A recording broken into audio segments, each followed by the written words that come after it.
Hello everyone. I'm the storyteller from the channel Whispered Tales and I'm here to help you today. I know you use this video to fall asleep, so before that, like the video and subscribe to the channel. Also, where are you from? At what time are you watching? Now, get comfortable and relax. I remember the first time I saw the house at Willowmere.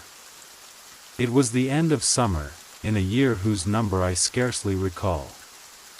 The sky that evening was the color of cold pewter, and a lazy breeze stirred the tall, dry grasses by the roadside. My horse's hooves clacked softly against the cobblestones as I approached the gates. I was tired, my mind dulled by the long journey from the city, and so, perhaps, I did not at first notice how still the countryside had become. No birds called from the trees. No dogs barked in the distance. Only the whisper of the wind, weaving its way through the ironwork of the gates. The house stood alone at the crest of a gentle hill, its many gables and towers silhouetted against the darkening sky. It was grand, yes, but time had drawn its slow hand across the stonework. Ivy clung to its walls like forgotten memories, and the great windows, though intact, stared down at me with hollow, empty eyes. I dismounted and approached the front door, the boards of the porch groaning softly beneath my boots. My letter of invitation, crumpled and damp from the journey, was still folded in my pocket. I was summoned by Mr. Alastair Greaves, a man of some distant relation, whose name I had heard whispered at family gatherings but had never met in life.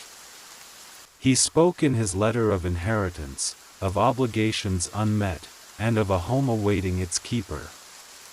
When I lifted the iron knocker and let it fall, the sound echoed far longer than it should have, carried deep into the belly of the house.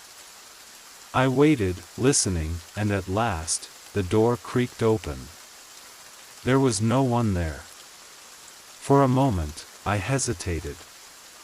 The air beyond the threshold was cool and dry, smelling faintly of old wood and extinguished fires.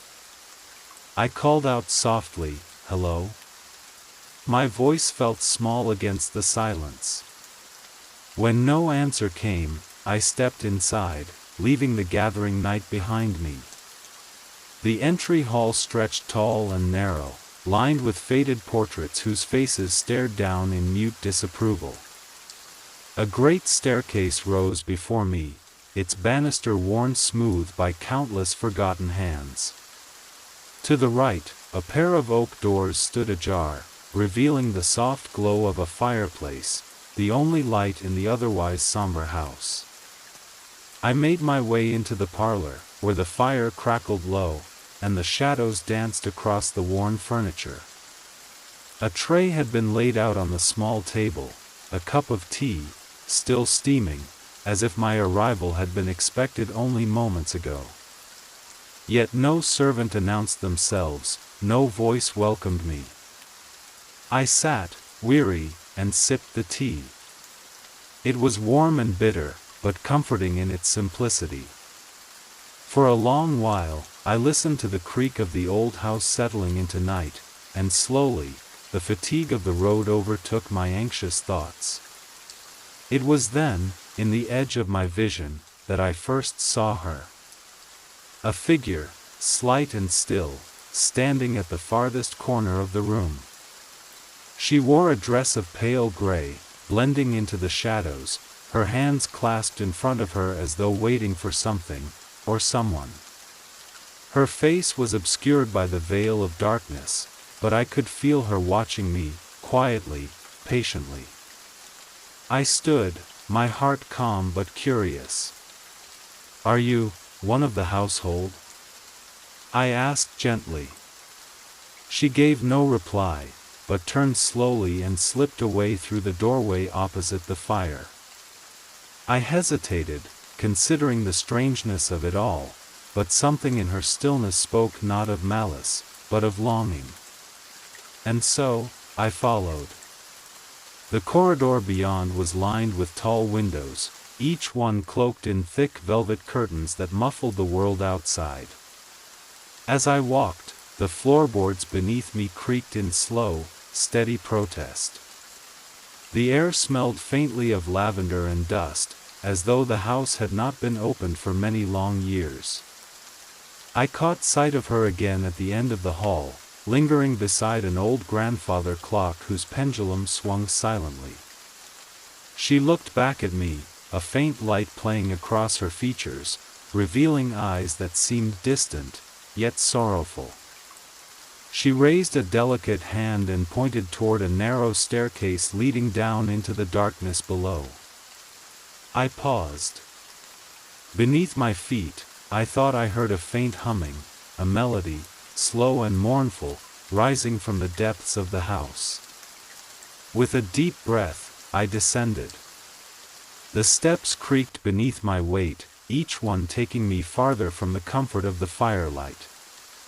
At the bottom, the cellar opened before me, vast and cold, lined with rows of forgotten crates and dust-choked shelves.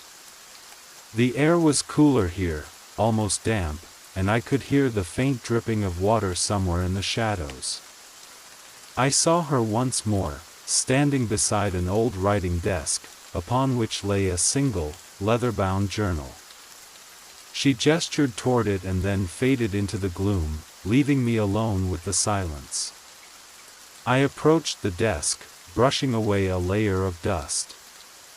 The journal's cover was cracked and worn, its pages yellowed with age. As I opened it, the scent of old paper and forgotten ink filled the air. There, written in an elegant, looping hand, were the words, "To whoever finds this book, know that the spirits of Willowmere do not seek to harm, but to be heard. Listen well, and they shall guide you home." I closed the book softly and felt the stillness of the room settle around me, like a heavy blanket. Somehow, in that moment, I knew that I was not in danger. I was simply a visitor in a house filled with memories, waiting to be remembered. I made my way back up the stairs, the hum of that strange melody lingering in my ears, and returned to the warmth of the parlor. The fire had burned lower now, casting gentle shadows along the walls. I sat once more in the worn armchair, letting the quiet of the house cradle my thoughts. And so, as the wind whispered through the ancient eaves, I drifted into a peaceful, dreamless sleep, the gentle voices of the past watching over me. When I woke the next morning, the house at Willowmere was silent, save for the distant rustle of leaves beyond the windows. The fire had burned itself out during the night, leaving only a faint warmth lingering in the hearth. I stretched, rubbing the sleep from my eyes, and for a long while, simply listened. It was a peculiar silence, not empty, but full, like the hush of an unseen audience awaiting the start of a play. The light filtering through the high windows was pale and cool, softened by the dust in the air. I rose from the chair, brushing a few stray ashes from my coat, and wandered once more into the hallway. The house was vast, its corridors stretching like arms into forgotten corners. I began to walk, my footsteps muffled by faded rugs. Doors lined the walls, some ajar, some firmly closed, and all of them seemingly untouched for years. I paused at one door in particular. It was carved from dark wood and bore a simple brass plaque inscribed with the word, "Study." Pushing it open gently, I found a room filled with bookshelves towering from floor to ceiling. The scent of old paper and binding glue hung thick in the air. A single window let in a shaft of pale light, illuminating a great oak desk at the center of the room. On the desk, beside a dried inkwell and a yellowed quill, rested another journal, its cover worn but intact. I opened it, half expecting another message meant for me. June 4th. They knock at night again. 3 raps against the study door. I dare not answer, for I know there will be no one there. June 7th. The girl by the cellar stairs spoke my name. I do not know how she learned it. June 12th.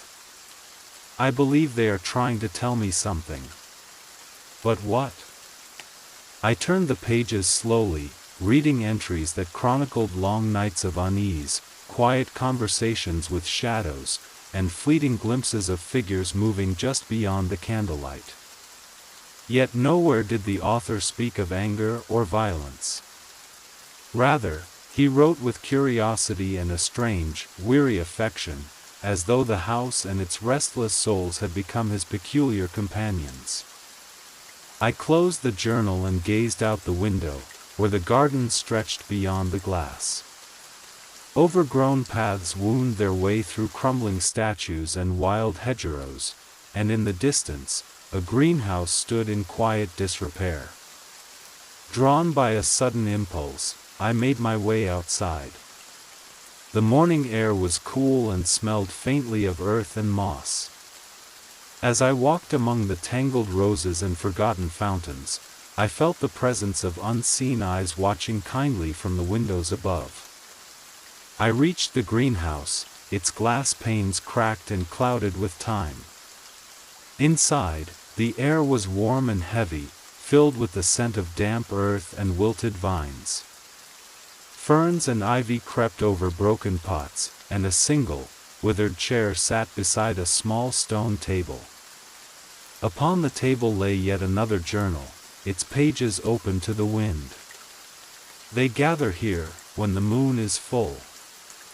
I watch them from the shadows, too afraid to speak, yet unable to turn away. They do not see me, or perhaps they choose not to. They move without sound, like memories brought to life. I closed the book and sat for a moment in the withered chair, feeling the hush of the greenhouse settle around me. A distant breeze stirred the hanging vines, and for a fleeting moment, I thought I heard faint laughter, childlike and soft, drifting through the broken glass. As afternoon wore on, I returned to the house, where the shadows had grown long across the floors. I explored the upper levels, climbing the winding staircase that led to the east wing. Here, the rooms were colder, and the air held the faint scent of lavender and candle wax. In one of the bedrooms, the curtains billowed gently, though the windows remained shut. The bed, though long abandoned, had been carefully made, and a single porcelain doll sat at the foot of it, its glass eyes staring silently into the distance. I approached the doll, and as I did, I noticed a slip of paper tucked beneath its tiny hands. I unfolded it carefully. She waits in the attic, where no one dares to go. Speak her name, and she will answer. No name was written on the note. I glanced upward, where a narrow staircase led to the attic door, its frame hidden in shadow. My heart, though calm, trembled with a quiet dread. Yet the stillness of the house, the gentle hush of its unseen inhabitants, urged me onward. I climbed. The attic smelled of dust and forgotten summers. Sunlight filtered through a single cracked window, casting golden beams through the dust motes dancing in the air. Trunks and boxes lined the walls, their contents long untouched. And there, in the center of the room, stood a small, wooden chair. A figure sat upon it. She was pale, almost translucent, with hair the color of moonlight and a dress of faded white lace. Her hands rested quietly in her lap, and her eyes, deep, endless pools, regarded me with neither fear nor malice. I stood at the threshold of the attic, uncertain. And then, softly, I spoke the first name that came to mind. Eleanor. For a moment, the silence deepened, as though the house itself was holding its breath. And then she smiled. It was not a smile of joy, nor of sorrow, but of recognition, quiet and eternal. She raised her hand, gesturing for me to sit beside her. I did, lowering myself onto an old trunk, the wood creaking beneath my weight. She spoke then, in a voice no louder than a whisper, yet clear as morning frost. "You have heard us," she said. "At last, someone has listened." I nodded, though I did not yet understand. She told me stories then, of Willowmere's past, the families who had lived and loved within its walls, the lives cut short by time, not by cruelty. She spoke of laughter in the gardens, of music in the halls, of winter nights by the fire, and of how, slowly, the world outside forgot them. All they wished was to be remembered. I sat with her as the light faded, her voice winding through the still air like a lullaby. And as the shadows deepened, she faded too, leaving me alone once more in the quiet attic. But somehow, the house no longer felt empty. I descended the attic steps and made my way back to the parlor, where the fire had been rekindled, though I had laid no match to it. The warmth welcomed me, and I settled once again into the worn armchair. As the night gathered around Willowmere, I closed my eyes, listening to the faint music of the house, the creak of the floorboards, the sigh of the wind, and the distant laughter of those who had never truly left. And slowly, softly, I drifted into peaceful sleep once more. The following day dawned gray and still, with a fine mist curling along the edges of the estate grounds. I awoke with the faint memory of whispers lingering in my dreams, soft, half-formed words that slipped away the moment my eyes opened. The house greeted me with the same quiet patience, as though it had been waiting through the night for me to rise. I ate a simple breakfast that had appeared, mysteriously and kindly, upon the dining room table. Fresh bread, cold ham, and a cup of tea. No servants came to claim responsibility, and yet everything was in its proper place, as if prepared by unseen hands who wished me no harm. The stillness of the morning led me to the library, a room I had not yet explored. Its tall windows were streaked with rain, and the air smelled of leather and dust. Rows upon rows of books lined the walls, their spines cracked with age. Some were histories of places I knew, while others spoke of lands that surely never existed, their names strange and distant.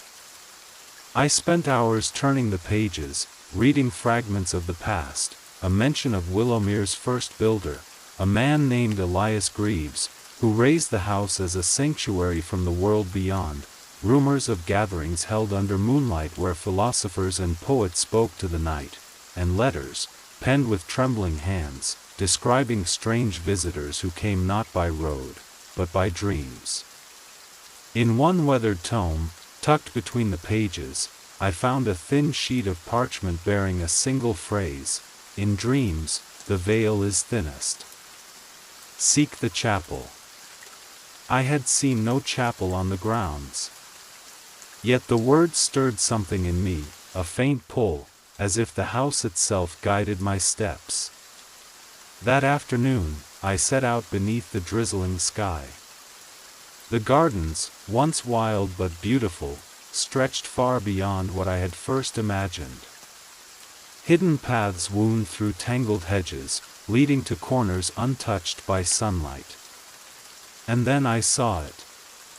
Half buried by vines and earth, its stone walls crumbling, stood the remains of a chapel. Its stained glass windows were cracked, yet somehow still beautiful, casting fractured light upon the mossy ground. The door creaked open with little effort, revealing a single, narrow aisle leading to a simple altar. The air within was colder than outside, yet still, it did not chill me with fear. Rather, it felt solemn. Like entering a forgotten cathedral of dreams. At the altar, a candle burned. I had not lit it. Beside it lay another journal, smaller than the rest. I opened it with care. If you would speak to them truly, it read, you must do so not with words, but with quiet presence. Be still, and they will find you. So I sat upon the stone bench at the back of the chapel, folded my hands in my lap, and simply listened. At first, there was only silence, as deep and vast as the sea. But slowly, gently, I began to hear the faintest sounds, footsteps, soft and unhurried, approaching along the aisle. They did not echo in the usual way. They came as if from another time, another place entirely. And then, faint voices rose all around me, whispers not of warning, but of memory. They spoke of laughter in the chapel, of weddings long forgotten, and prayers whispered for those who had passed too soon.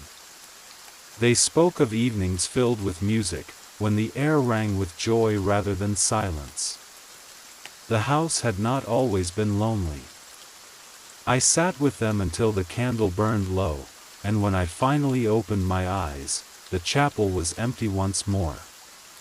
But the loneliness I had felt upon first arriving at Willowmere was gone.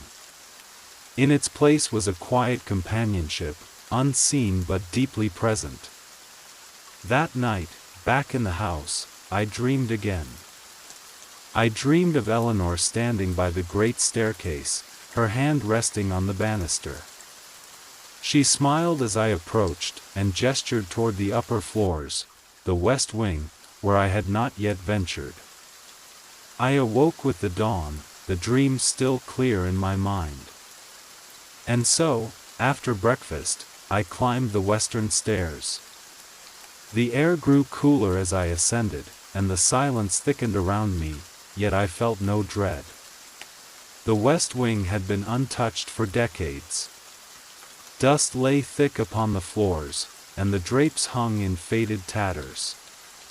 But as I explored, I discovered rooms filled with forgotten things, an artist's studio with canvases turned to the wall, a music room where a grand piano stood in silence, its keys waiting for gentle fingers, and a nursery, its rocking horse frozen mid-motion. It was in the nursery that I found the final journal, resting upon a small nightstand beside a child's bed. To live within these walls is to remember, and to remember is to keep the house alive. We are not trapped here. We remain by choice, for this is where our stories dwell. The house was not cursed. It was a refuge. A home for those whose lives had faded from memory but who still wished to be remembered, if only by a single soul who cared to listen. As the days passed, I found peace in Willowmere's quiet company. I tended the gardens, clearing the weeds from the pathways. I lit fires in the hearths and filled the house with warmth once more. At night, I would sit in the parlor and listen to the gentle footfalls above, the faint strains of distant music, and the soft laughter of those who had never truly left. Sometimes, Eleanor would appear beside me, her presence as light as a breeze. She would smile, and in that smile, I felt the endless quiet of the house at peace. I stayed longer than I had intended. Days melted into weeks, and the world outside seemed far away. Willowmere welcomed me not as a stranger, but as its keeper, its listener, its friend. And in the stillness of its halls, I found rest. It was on a morning much like the first, a pale mist clinging to the earth, the trees swaying softly in the wind, that I knew my time at Willowmere was drawing to a close. There was no sudden change, no spectral voice bidding me go, only a quiet understanding, like the turning of a page in a well-loved book. I wandered through the house one last time, my footsteps slow, lingering in each room where shadows and sunlight played together on the worn wooden floors. The house felt warmer now, as though it had awoken from a long sleep. The air no longer smelled of dust and loneliness, but of polished wood, faint lavender, and distant memories. In the grand hall, I paused before the tall windows and watched the gardens below. The pathways I had cleared remained visible through the morning mist, winding like quiet rivers between the hedges. Somewhere beyond the glass, I imagined laughter still drifting on the breeze. I descended the staircase, my hand trailing along the polished banister, and as I did, I thought of Eleanor. I found her by the parlor door, waiting, as if she had known all along that I would one day leave. She smiled again, that same quiet, knowing smile, and though her lips did not move, I understood her words. "Thank you for listening." I nodded, unable to speak for the lump in my throat. There was no sadness in her gaze, only peace. I knew now that the spirits of Willowmere did not seek release from this world, they sought remembrance. They lived on in the quiet corners of the house, in the turning pages of forgotten books, in the echoes of footsteps in the hall. And I had remembered them. In the entrance hall, I found my coat, untouched since the day I had arrived. It still bore the faint scent of the rain that had first led me here. I slipped it on, pausing for one final look around the great, quiet house. The door opened easily, its hinges no longer groaning. Morning light spilled through the threshold, soft and cool, welcoming me back into the waking world. I stepped outside, the gravel path crunching beneath my feet.